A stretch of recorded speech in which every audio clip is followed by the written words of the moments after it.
ಒಂದು ಕಾಲದಲ್ಲಿ ಚಿಕ್ಕಬಳ್ಳಾಪುರ ಲೋಕಸಭಾ ಕ್ಷೇತ್ರ ಕಾಂಗ್ರೆಸ್ನ ಭದ್ರಕೋಟೆ. ಚಿಕ್ಕಬಳ್ಳಾಪುರ ಲೋಕಸಭಾ ಚುನಾವಣೆಯಲ್ಲಿ ಸತತ 2 ಬಾರಿ ಮಾಜಿ ಸಿಎಂ ವೀರಪ್ಪ ಮೊಯ್ಲಿ ಕಾಂಗ್ರೆಸ್ನಿಂದ ಗೆದ್ದು ಸಂಸದರಾಗಿ ಮೆರೆದಿದ್ರು.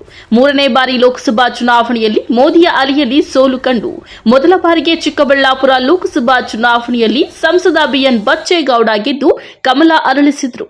ಆದರೆ ಚುನಾವಣೆಯ ಫಲಿತಾಂಶದ ನಂತರ ಆಗೊಮ್ಮೆ ಈಗೊಮ್ಮೆ ಅಲ್ಲಲ್ಲಿ ಸರ್ಕಾರಿ ಕಾರ್ಯಕ್ರಮಗಳಲ್ಲಿ ಬಚ್ಚೇಗೌಡರು ಕಾಣಿಸಿಕೊಳ್ಳುತ್ತಿದ್ರು ಅಷ್ಟೇ.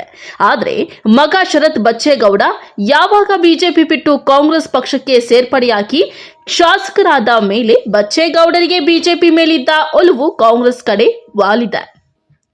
ಹಾಗಾಗಿ ಈ ಬಾರಿ ನಡೆಯುವ ಲೋಕಸಭಾ ಚುನಾವಣೆಗೆ ನಾನು ಸ್ಪರ್ಧೆ ಮಾಡುವುದಿಲ್ಲ, ರಾಜಕೀಯ ನಿವೃತ್ತಿ ಪಡೆಯುತ್ತಿದ್ದೇನೆ ಎಂದು ಸ್ವಯಂ ಘೋಷಣೆ ಮಾಡಿಕೊಂಡಿದ್ದಾರೆ.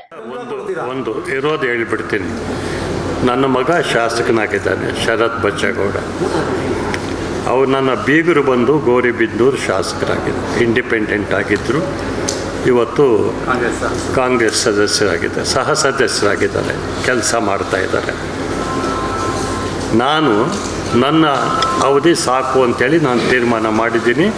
ಚುನಾವಣೆ ಸ್ಪರ್ಧೆ ಮಾಡೋದಿಲ್ಲ ನಾನು. ಅಲ್ಲ, ಅವ್ರು ಕೇಳಿದ್ದಕ್ಕೆ ಚುನಾವಣೆಗೆ ನಾನು ಸ್ಪರ್ಧೆ ಮಾಡೋದಿಲ್ಲ ಮುಂದೆ ಚುನಾವಣೆ ಕಣದಲ್ಲಿ. ಆದರೆ ಜನರ ಮಧ್ಯೆ ರಾಜಕಾರಣ ಮಾಡ್ಕೊಂಡಿರ್ತೀನಿ,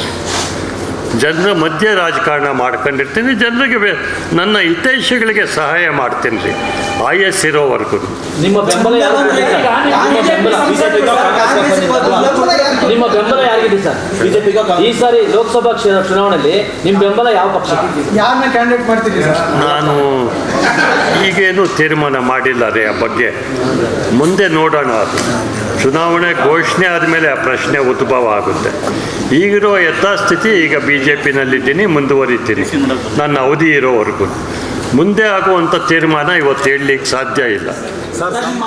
ಇನ್ನು ಚಿಕ್ಕಬಳ್ಳಾಪುರ ಲೋಕಸಭಾ ಚುನಾವಣೆ ರಂಗೇರಿದ್ದು, ಒಂದು ಕಡೆ ಕಾಂಗ್ರೆಸ್ನಿಂದ ಮಾಜಿ ಸಿಎಂ ವೀರಪ್ಪ ಮೊಯ್ಲಿ ಮತ್ತು ರಕ್ಷಾರಾಮಯ್ಯ ನಡುವೆ ಟಿಕೆಟ್ಗಾಗಿ ಪೈಪೋಟಿ ನಡೆಯುತ್ತಿದ್ರೆ, ಇತ್ತ ಬಿಜೆಪಿಯಲ್ಲಿಯೂ ಸಹ ಮೊದಲ ರೇಸ್ನಲ್ಲಿ ಮಾಜಿ ಸಚಿವ ಡಾಕ್ಟರ್ ಕೆ ಸುಧಾಕರ್ ಇದ್ದಾರೆ. ವಿಧಾನಸಭಾ ಚುನಾವಣೆ ಸೋಲಿನ ಹತಾಶೆಯಲ್ಲಿ ಇದ್ದ ಸುಧಾಕರ್ ಈಗ ಲೋಕಸಭಾ ಟಿಕೆಟ್ ಮೇಲೆ ಕಣ್ಣಿಟ್ಟಿದ್ದು, ಚಿಕ್ಕಬಳ್ಳಾಪುರ ಲೋಕಸಭಾ ವ್ಯಾಪ್ತಿಯಲ್ಲಿ ಓಡಾಟ ಜೋರಾಗಿ ನಡೆಸುತ್ತಿದ್ದಾರೆ. ಅದರಲ್ಲಿ ಉತ್ತಮ ರಾಜಕೀಯ ಬಲ, ಹಣಬಲ, ಜನಬಲ ಹೊಂದಿದ್ದಾರೆ. ಇನ್ನೊಬ್ಬ ಯಲಹಂಕ ಬಿಜೆಪಿ ಶಾಸಕ ವಿಶ್ವನಾಥ್ ಮಗ ಅಲೋಕ್ ವಿಶ್ವನಾಥ್ಗೆ ಟಿಕೆಟ್ ಬೇಕೆಂದು ಶಾಸಕ ವಿಶ್ವನಾಥ್ ಕೇಂದ್ರ ಸರ್ಕಾರ, ರಾಜ್ಯ ಸರ್ಕಾರದ ಮುಂದೆ ಬೇಡಿಕೆ ಇಟ್ಟಿದ್ದಾರೆ. ಇದರ ಮಧ್ಯೆ ವಿಶ್ವನಾಥ್ ಚಿಕ್ಕಬಳ್ಳಾಪುರಕ್ಕೆ ಭೇಟಿ ಕೊಟ್ಟು ಸಂಸದ ಬಚ್ಚೇಗೌಡರನ್ನ ಭೇಟಿ ಮಾಡಿ ಗುಪ್ತವಾಗಿ ಚರ್ಚೆ ಮಾಡಿರೋದು ಕುತೂಹಲ ಮೂಡಿಸಿದೆ.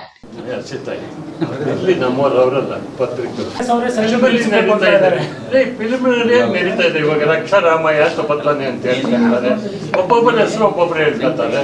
ನೀವೇ ಕೇಳಿದ್ರಿ ನಿಮ್ ಸೊಸೆ ನಿಲ್ತಾರ ಅಂತ, ಕಿತ್ತಾಗ್ತೀರಿ ಅಂತ ಹೇಳ್ತಾರೆ. ನೀವು ಒಂದೊಂದಲ್ಲ, ಇವಾಗ ಹೇಳಕ್ಕಾಗಲ್ಲ ಏನು. ಒಟ್ಟಾರೆ ಚಿಕ್ಕಬಳ್ಳಾಪುರ ಲೋಕಸಭಾ ವ್ಯಾಪ್ತಿಯ ಬಿಜೆಪಿ ಟಿಕೆಟ್ಗಾಗಿ ಮಾಜಿ ಸಚಿವ ಸುಧಾಕರ್ ಮತ್ತು ಶಾಸಕ ವಿಶ್ವನಾಥ್ ಸಹ ತಮ್ಮ ಮಗನಿಗಾಗಿ ಟಿಕೆಟ್ ಕೊಡಿಸಲು ನಾನಾ ರೀತಿಯ ಕಸರತ್ತು ನಡೆಸುತ್ತಿದ್ದಾರೆ. ಆದರೆ ಕೇಂದ್ರ ಸರ್ಕಾರ ಯಾರ ಕಡೆ ಒಲವು ತೋರಿಸುತ್ತೋ ಎಂಬುದನ್ನ ಕಾದು ನೋಡಬೇಕಾಗಿದೆ. Kalavara Arun, MM TV news, Chikkaballapur.